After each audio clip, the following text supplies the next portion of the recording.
Welcome top news today. Published 0519 Est, the 3rd of January 2018. Updated 0520 Est, the 3rd of January 2018. White House advisor Kellyanne Conway has said that the Trump administration is ready to impose sanctions on Iran if Tehran continues to crack down on protests, and they will likely target the Islamic Revolutionary Guard. President Donald Trump is rooting for anti-government protesters despite the risk of helping Iranian authorities dismiss the demonstrations as the product of American instigation. He declared Tuesday it was time for change in Iran.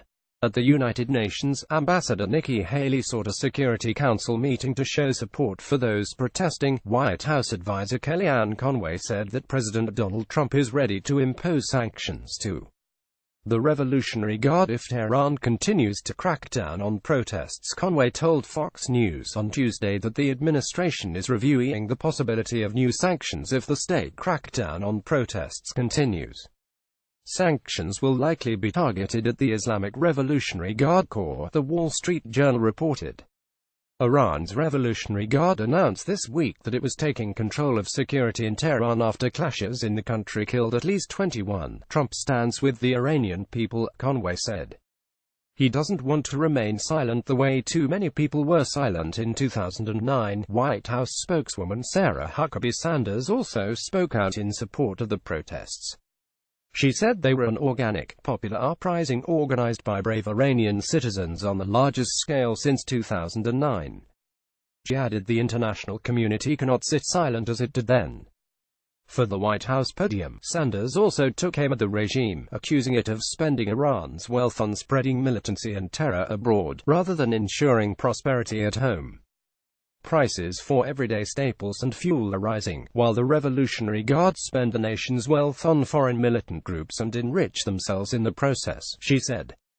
President Donald Trump is rooting for anti-government protesters despite the risk of helping Iranian authorities dismiss the demonstrations as the product of American instigation. The Supreme Leader, Ayatollah Ali Khamenei, said Iran's enemies were using money, weapons, politics and spies to create problems for the Islamic system, the Islamic Republic and the Islamic Revolution. Trump flanked in the White House by a coterie of former generals who spent a career fighting Iranian proxies from Beirut to Baghdad, has taken a hard line against Iran since coming to office.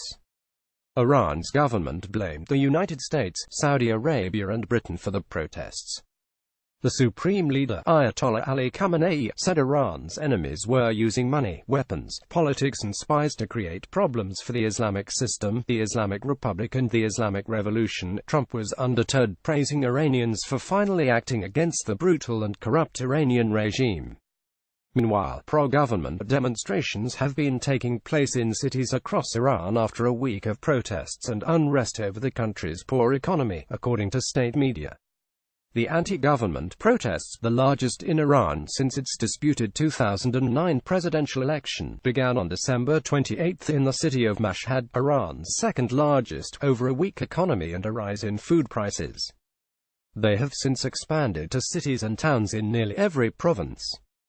The anti-government protests pictured above in Tehran, the largest in Iran since its disputed 2009 presidential election, began on December 28 in the city of Mashhad, Iran's second-largest, over a weak economy and a rise in food prices. Meanwhile, pro-government demonstrations pictured in outside Tehran have been taking place in cities across Iran after a week of protests and unrest over the country's poor economy, according to state media. Hundreds have been arrested, and a prominent judge warned that some could face the death penalty.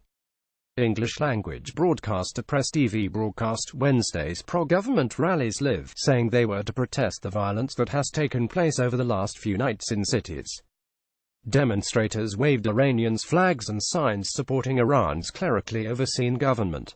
Tehran has since shut down access to Telegram and the photo-sharing app Instagram, which joined Facebook and Twitter in being banned, in an attempt to slow the unrest. The Trump administration called on Tehran to stop blocking Instagram and other popular social media sites. Under-Secretary of State Steve Goldstein said Instagram, Telegram and other platforms are legitimate avenues for communication. The head of Tehran's Revolutionary Court also reportedly warned that arrested protesters could potentially face the death penalty. Obviously one of their charges can be mohabbe, or waging war against God. Iran's semi-official Tasnim news agency quoted Musa Ghazan Farabadi as saying,